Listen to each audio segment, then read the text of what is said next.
Welcome back, everyone. Before I get started today, I want to make sure I mention this. I know some of you have been waiting to hear. The hat, the drawing, will be announced down below in the description of this video. So be sure to look down there, and if you're the winner, you need to follow the instructions and get in touch with me so I can get you your hat. As I mentioned last week, that I was going to go to Nashville with my wife's business, and we just got back a couple of days ago. We had a great week at the Sing conference that is put on by Keith and Kristen Getty. If you're not familiar with them, they and a bunch of the people that they work with write modern hymns for Christian music and worship music. And it's just a great time. There's roughly 7,000 people attend the conference, and we went and set up a booth in the exhibit hall with her business. And as I've mentioned before, she sells t-shirts and sweatshirts and coffee mugs and that kind of thing, all Christian themed stuff. So I will put links in the description for that if you're interested in that kind of thing. I'll also put a link up here to the previous video that we did where we set up a booth at another conference. We didn't have enough time really to get a whole lot of video or pictures on this trip. It was extremely busy, so we got just a little bit. One cool thing that we did get to do is the Gettys put on a concert every year for the opening of the conference, and this year they actually did it in the Grand Ole Opry, and so that was our first time being there. That was a really neat experience to be in there, and they talked about a little bit of the history of it, and then just had a time of worship in there.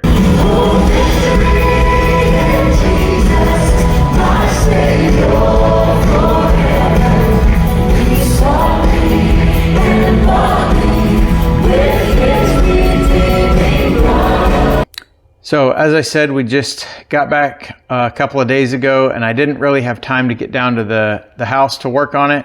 I was able to go spend a little bit of time this morning helping a friend of mine who is building his house and just getting started. So we went and poured the footings this morning for the foundation. And so as time goes on, as I finish up the farmhouse and as they get further along on their house, there will probably be some video of a new construction project. It'll be kind of hit and miss because they're doing a lot of the work, but I'm going to be helping them a little bit. So there may be some of that finds its way into these videos.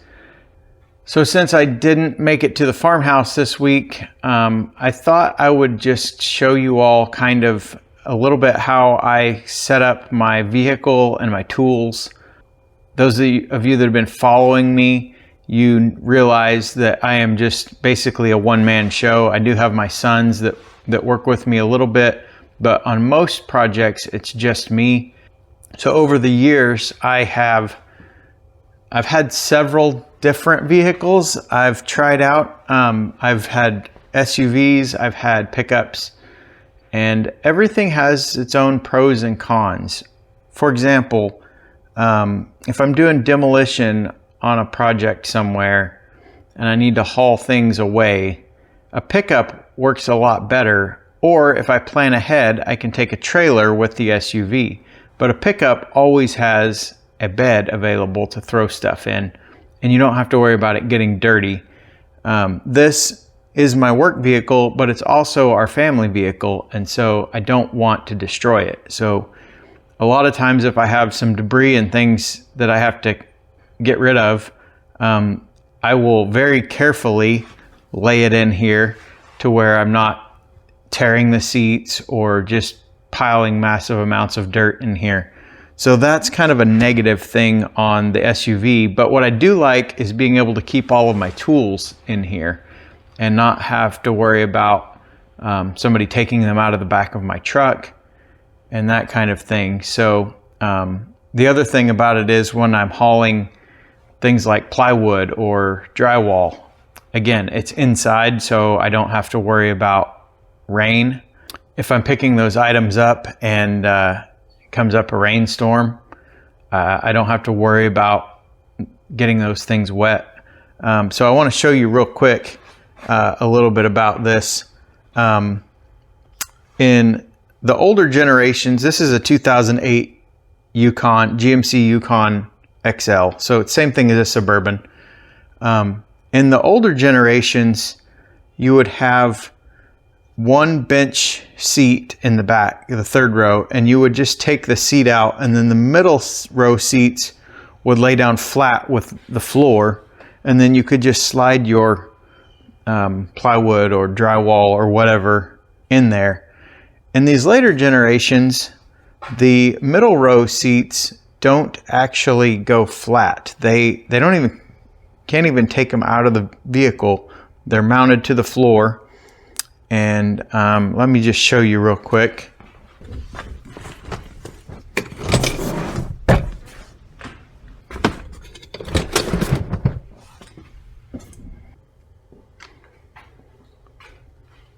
So as you can see there, those middle seats and the third row seats, they create an even plane there. The problem with that, though, is that when you are putting a piece of material in there that's 8 feet long, there's nothing to support it back here. So here's what I do. You see these guys that have their job boxes, guys that buy Milwaukee packouts and things like that. There's all kinds of different boxes. So my plan, though, was I just went and got these cheap Craftsman branded toolboxes, and I put that one right there.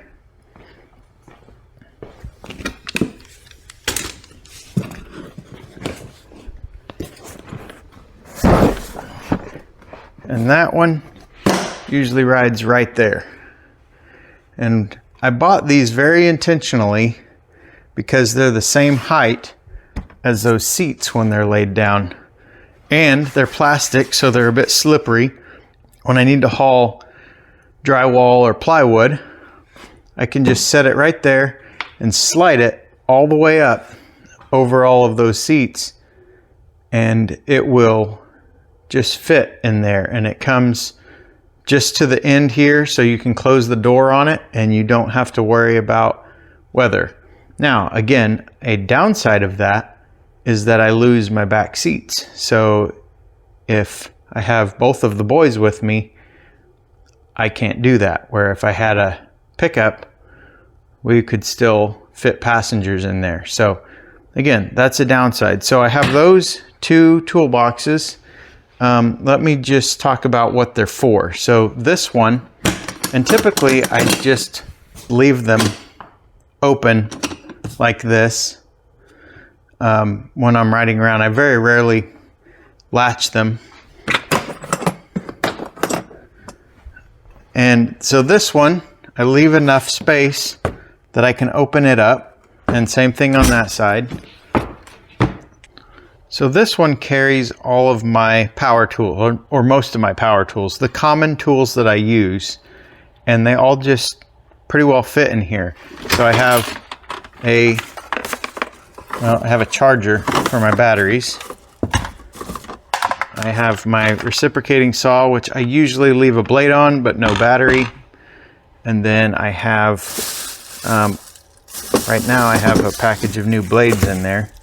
But I have batteries on this end. I have my circular saw here, and then I have an oscillating tool. And they all just pile in here.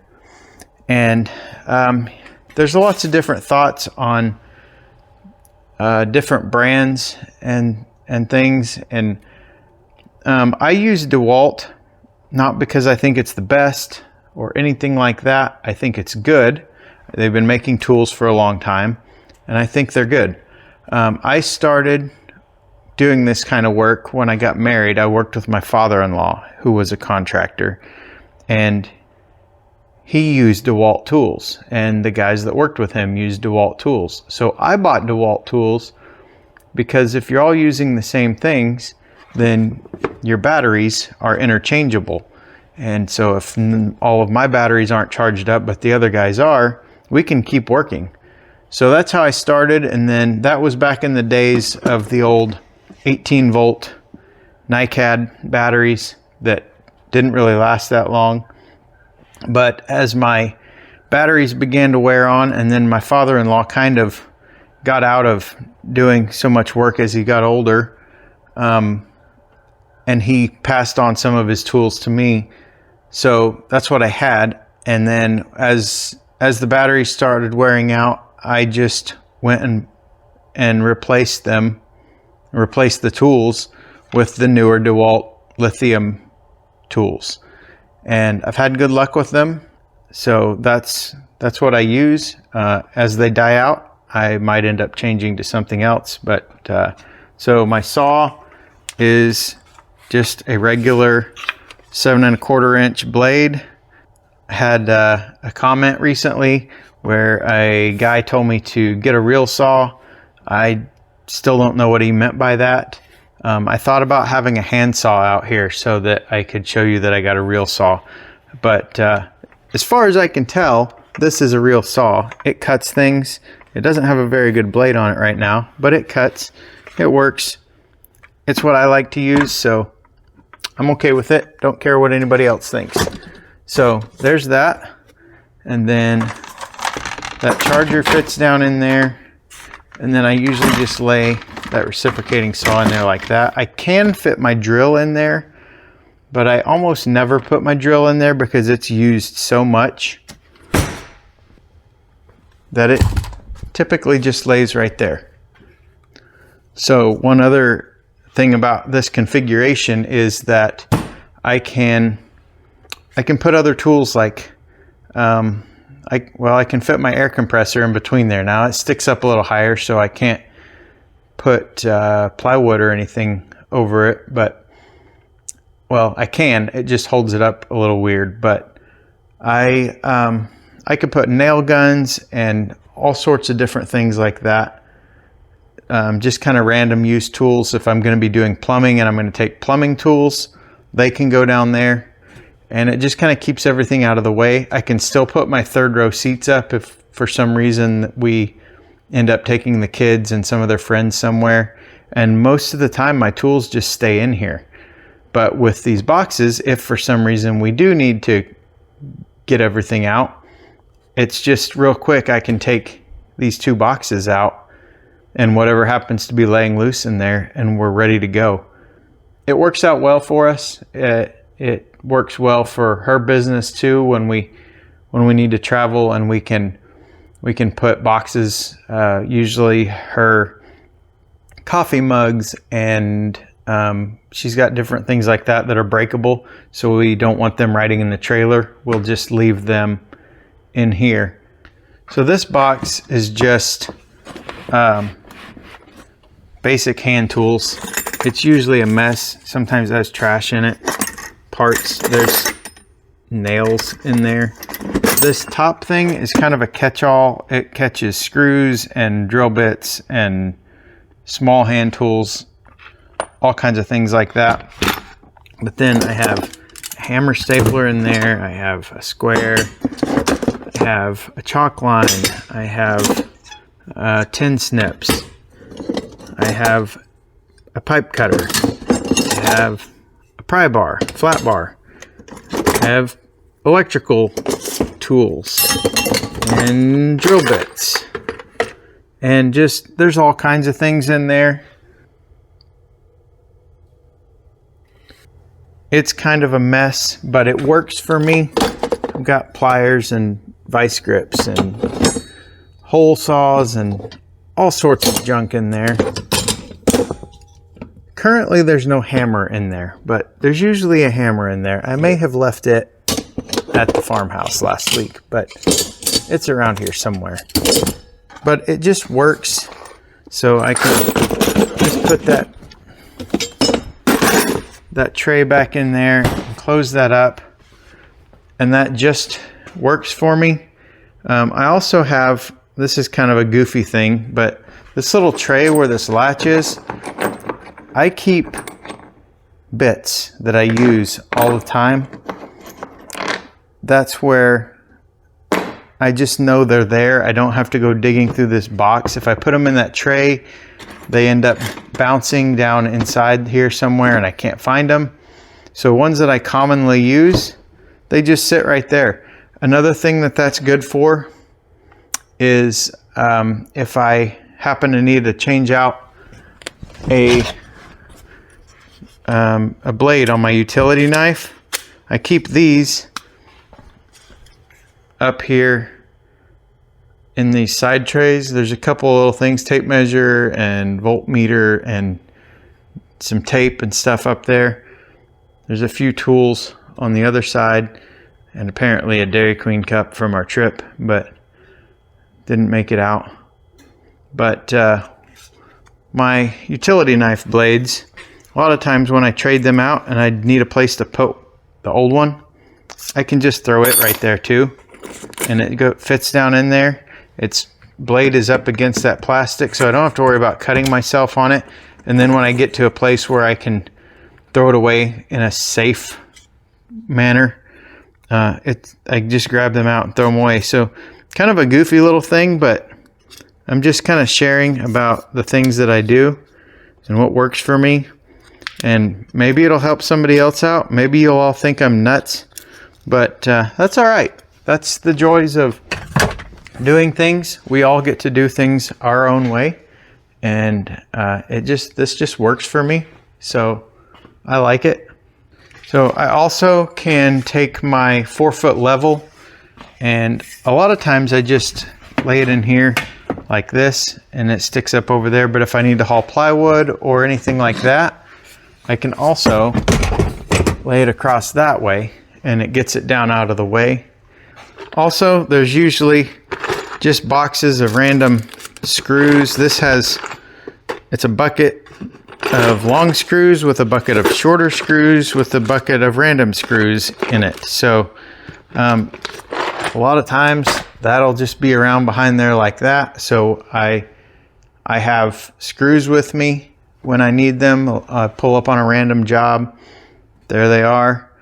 And then I also have, sometimes I have another Craftsman box, which actually will snap on to this one. They will lock together, but I very rarely do that. This one is, it just can go in there. That one has electrical tools and low voltage wiring tools for like network cable. On the side, I do security cameras and that kind of thing, networking. So that's what is in that box, and it can fit in there, and that just works out well. And also my telescoping ladder that you've seen me use in the farmhouse, at the farmhouse project. This is a really great ladder. I might do a review on it at some point. I've had this thing for several years, and it's great. We also have a Honda Accord. I can put this thing in the trunk of that car and take it with me wherever I need to go, and it extends out to like 15 feet. So it's almost like the full length of a small extension ladder, but it's just this small. And so with this setup, I can lay it in between there. Those get in the way, but a lot of times I'll just throw it on top like that and it's right there.